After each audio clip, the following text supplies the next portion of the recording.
Shri मांगरीश productions प्रस्तुत उघडं पुस्तक या कार्यक्रमामध्ये आपलं स्वागत आहे.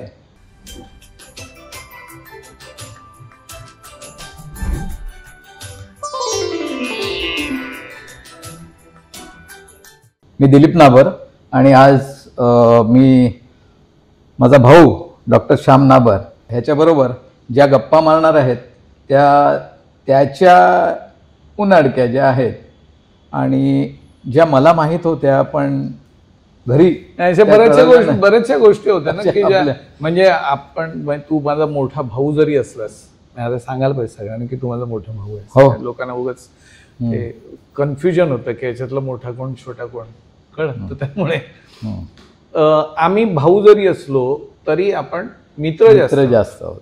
त्याच्यामुळे जे केलेले कारनामे होते हे कारनामे घरी माहिती नसले तरी ते तुझ्याकडे मी मोकळेपणाने बोललेलो आहे. तुला काय आठवतं? तू तुझ्या छबिलदास मधल्या मित्रांबरोबर ती सायकल स्वारी केली होतीस, पुण्याला गेला होतास. सायकल स्वारांची पुणे स्वारी असं त्याला म्हणायला हरकत नाही. ते कसं होतं की सरफरेला तू ओळखतोस. तेव्हा मी कॉलेजला आपण एकमेकांच्या मित्रांना सगळ्यांना तर सुरेश सांगला आला एकदा आणि तो म्हणाला की आपल्याला उद्या पुण्यात जायचं आहे. का जायचं आहे? ठीक आहे बोल जाऊया. सायकलनी जायचं. सायकलनी पुण्याला जायचं. एक तर आपल्याकडे सायकल नाही, दुसरी गोष्ट पुण्याला सायकलनी जायचं हे नुसतं बाबांना सांगितलं तरी सुद्धा फार छाटणी होईल. मग घरी आलो आणि मी बाबांना सांगितलं की ताटकेच्या बहिणीचं लग्न आहे. तर ताटकेला बहीण आहे की नाही मला माहीत नाही. पुण्याला लग्नाला जायचं आहे. तेव्हा बाबांनी अहेराचे आणि प्रवासाचे असे म्हणून 100 रुपये दिले. त्यावेळेला ते पुरेसे होते. तसं सरफरेला म्हटलं पण जाणार कसं सायकली? तो म्हणाला काय नाही, IITला श्याम ठोसरनी सगळी व्यवस्था केलेली आहे त्यामुळे सायकली आपल्या तयार आहेत. ठीक आहे उद्या सगळे निघायचं. सरफरी घरी गेला. त्यांनी त्याच्या वडिलांना म्हणजे दाजींना सांगितलं की दाजी तुमची सायकल द्या, मी उद्या पुण्याला जातो. त्याने सांगितलं घरी बस. मग हरिश्चंद्र तिकडे गेला, राजा हरिश्चंद्र. सरफरे कॅन्सल. म्हणजे ज्यांनी हे सुरू बरं आता सांगितलंय लग्नाला जातोय, आता लग्न कॅन्सल झालं असं तर सांगता येत नाही. म्हणजे जायला पाहिजे. आम्ही श्याम ठोसरच्या घरी त्या बागवे निवासमध्ये आम्ही बसलो तिकडे आणि त्या गप्पा चालल्या होत्या. त्या चालताना भाई होता तिथे गप्पा चालू असताना. भाई म्हणाला मी पण येणार बरोबर. त्या भाई बरोबर येणार ते जरा हेच होता. तो म्हणाला नाही तर मी तुमच्या घरी सांगेन. मी स्पष्टतः ब्लॅकमेल केलं मी की घरी सांगेन. ठीक आहे चल तू ये म्हणून मी, भाई, श्याम ठोसर, देवधर, रानडे असे आम्ही सगळे, अभिराम रानडे आता IIT मध्ये मोठे. तर ही सगळी IITची मंडळी. बरं आम्ही निघालो. रात्री तिकडे ठाण्याला राहिलो त्याच्या घरी. दुसऱ्या दिवशी सकाळी उठलो, आमलेट वगैरे खाल्लं आणि आम्ही सायकल चालवायला सुरुवात केली. सायकल इकडे चालवत होतो म्हणजे इकडे सुद्धा शिकलो कशी सायकल. बाबांचा विरोध होता सायकल चालवायला, कारण कुठेतरी ऍक्सिडेंट अमुक असं डोक्यात होतं. 40 पैसे तास.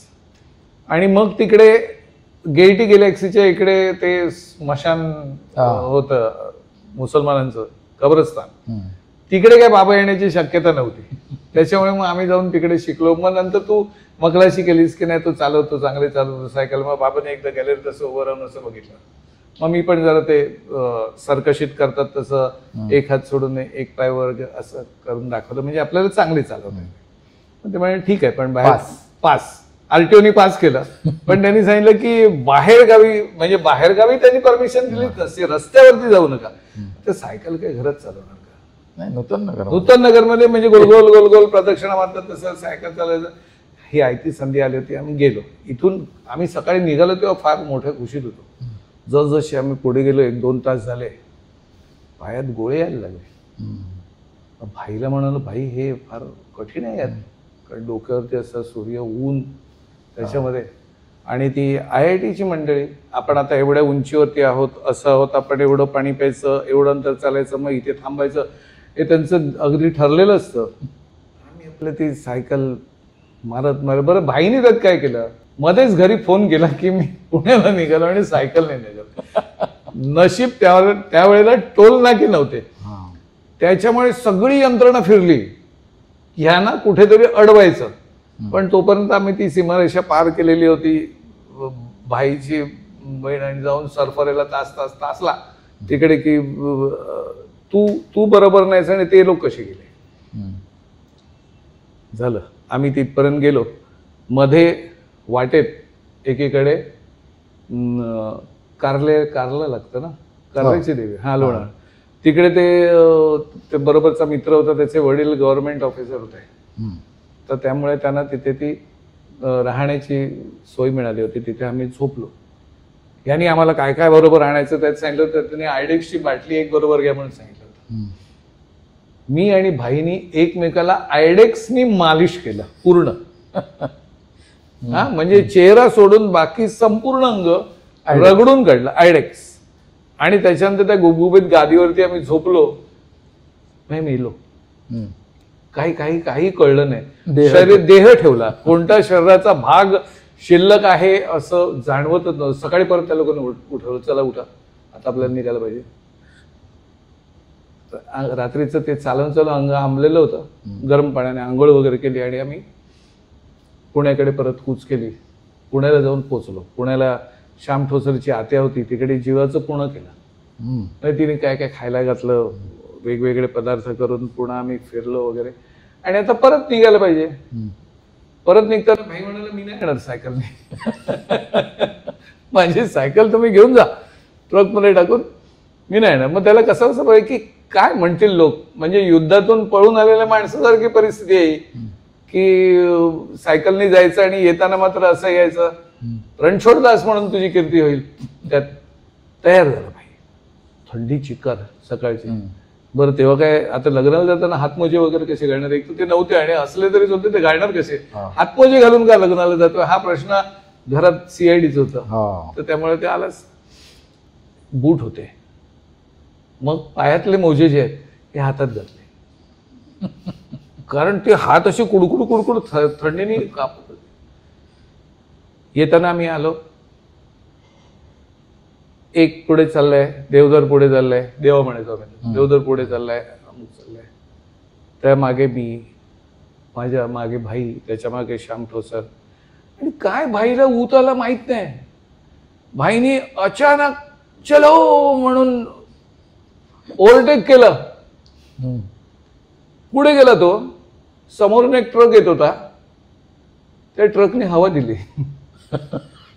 हवा दिली बरोबर दहीहंडी कोसळतात तसा भाई गेला आणि पुढे पुढच्या सायकलवरती पडला. त्याच्या मागे आम्ही पडलो. आणि भाईनी पण निघताना नवीन पॅन्ट घातली होती. आता सायकल चालवताना नवीन पॅन्ट कशाला, पण ती घातली होती. मग त्याला तिकडे काहीतरी ते असं स्टिकर सारखं काहीतरी लावलं आणि ती केली. चेन तुटली होती, ती जाऊन तिकडे रिपेअर करून आणली. परत आमचं पुढे झालं. घाटातून उतरताना मला वाटतं अभिरामच असेल, अभिराम रानडेची ती अशी ह्याची सायकल होती, वायरचे ब्रेक, आमची हर्क्युलसची अशी.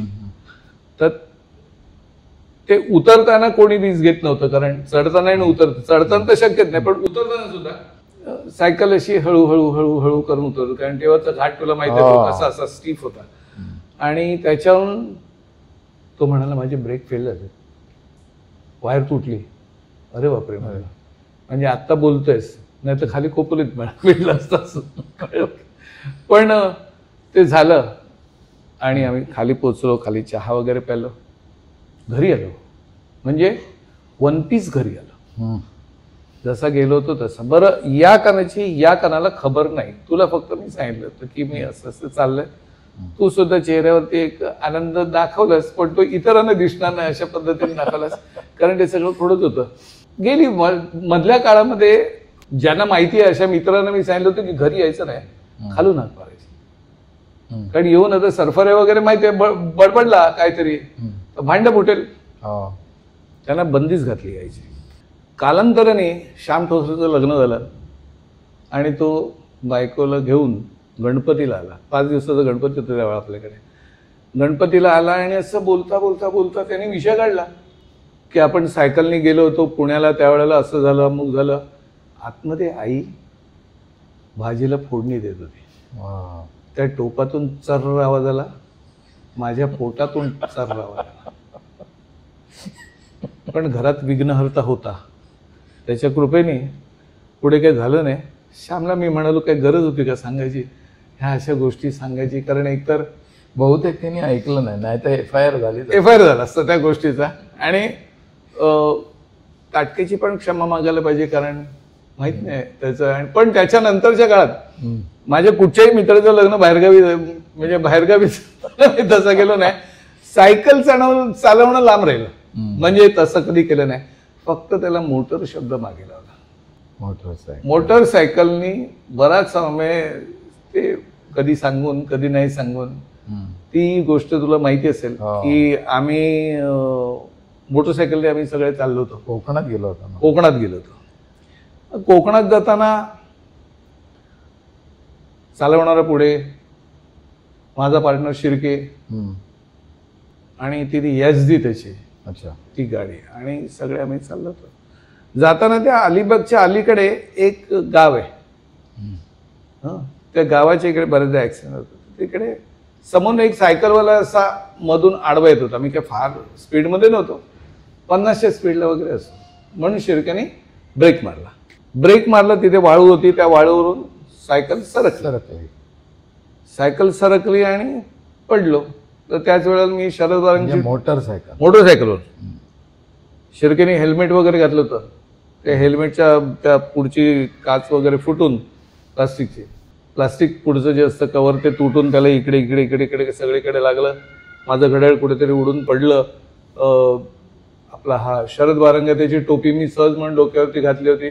नंतर बघितलं तर मधोमध भोग पडलं होतं. म्हणजे डोक्यावर पडणं आहे ना, हे फार अगोदरपासूनच आहे. डोक्याला काय झालं नाही, नशीब त्या टोपीलाच काय ते झालं. आणि मला प्रचंड राग आला त्या सायकलवाल्याचा. मी त्याला मारायला गेलो, कारण त्याला काय झालं नव्हतं. लगेच ते गावकरी जमले तिकडचे. तेव्हा माझी अशी बुलगन दाढी होती. ते म्हणाले, मी मारायला गेल्याबरोबर ते गाववाले सगळे जमले, आता लाठ्या काठ्या घेऊन वगैरे. ते म्हणजे दारीवाल्याला सोडणार नाही, त्याला मारणार. मग मला उचलून दुसऱ्या गाडीत टाकलं तिकडे.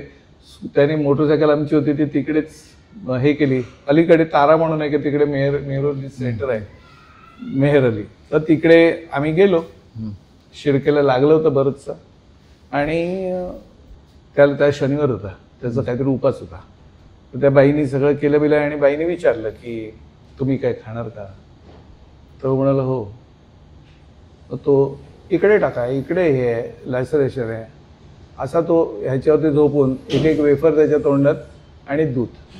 आता त्याचा मी पार्टनर होतो पाठीमागे बसलेला. मला त्याची सेवा करणं हे पर्याय नाही आलं. तिथून आम्ही पुढे गेलो, घनश्याम पाटीलच्या घरी गेलो. तिकडे त्याचं सकाळ संध्याकाळ ड्रेसिंग आणि मिलो वगैरे सगळं अशा पद्धतीचं सगळं चाललेलं होतं. आणि त्यांनी मटण केलं होतं घनश्यामच्या आईने. ते ह्याला म्हटलं की आता दुसऱ्या दिवशी रविवारी, शिर्के तू कसा खाणार मटण, नरम पीस खाईन बोलतो. मटणातले नरम पीस शोधायचे, त्याच्या तोंडात घालायचे. त्याच्या अगोदर सकाळी उठल्यानंतर त्याला नेहमी सकाळी जायची सवय प्रातर्विधीला. त्यांचा टॉयलेट खाली होतं तिकडे. मला म्हणाल उठ जायचंय, जा बोललो खाली. तिकडे पायाला पण लागलं होतं. म्हणजे मला ते पण काम करायला लागलं. म्हणजे धुणं हे सुद्धा मला करायला लागलं, कारण मी पार्टनर होतो. हो, ते काम करून सुद्धा. मग त्याच्यानंतर आम्ही इकडे आलो. त्याला हॉस्पिटलमध्ये ऍडमिट केला. प्रभू सर जाऊन त्याला घेऊन आले वगैरे. हे सगळं जे आहे हे त्याच्यामध्ये केलं. आता याची बातमी कुठेही घरी अजिबात लागली नाही. मग त्याचं काय ते CT वगैरे सगळं झाल्यानंतर असं कळलं की काही नाहीये, म्हणजे कुठे डोक्याला वगैरे काही मार लागला नाही, काही सिरियस नाहीये. नंतर तो म्हणाला की मोटरसायकल तर कशी चालवायची. अजिबात नाही बोललो. तू गावी प्रॅक्टिस करणार, तुला मोटरसायकल यायलाच पाहिजे. त्याच्यामुळे पुन्हा मोटरसायकल काढ. आणि त्यानंतर त्याच्या पाठी पुन्हा मीच बसलो आणि ती फेरी जी आहे मोटरसायकलची ही पुरी केली. तर अशा ह्या केलेल्या ज्या काही करामती होत्या किंवा द्वाडपणा होता, काय म्हण बस त्यांनाही आठवत असेल. आपण हे उघडं पुस्तक आहे त्याच्यामुळे हे सगळं जे सांगूनच टाकायचं असं म्हणूनच आपण ते करतोय. कसं वाटेल लोकांना बोल. मला वाटतं लोकांना आवडेल, पण काय आहे की त्यावेळी बाबा असताना ते बंद होतं. हा ते ते आता उघडलं. हो आता ते पार उघडून म्हणजे असं सगळ्याच्या समोर उघडून ठेवलेलं आहे. बाबांसमोर असं तेव्हा पुस्तक असं बंद करून ठेवलेलं होतं आणि जे काही उघडलेलं होतं ते फार काही प्रगतिशील असं नव्हतं. तर मंडळी तुम्हाला कसं वाटली उपद्व्याप यांचे, छबिलदासवाल्यांचे? तुम्हाला जर आवडले तर लाईक करा, शेअर करा आणि या चॅनलला सबस्क्राईब करायला विसरू नका. धन्यवाद. धन्यवाद.